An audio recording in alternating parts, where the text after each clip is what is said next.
Welcome. Today we're going to show you how to fix CarPlay screen mirroring is not working. So how to actually fix this issue.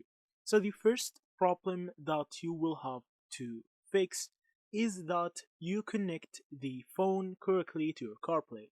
So how to do that?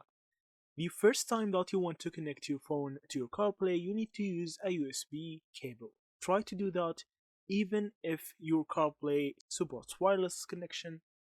After that, you can try the wireless connection and see if it works with you.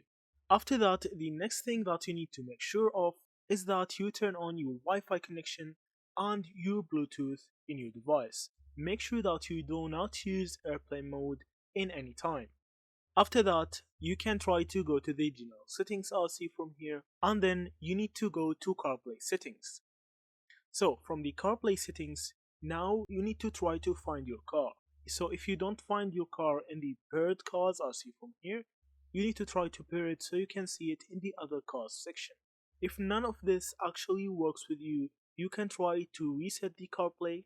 So there's different ways of reset for each CarPlay in each car. So you need to know the type of reset that your car uses, and then you need to use that reset method. So that's it. Thank you for watching and see you in the next videos.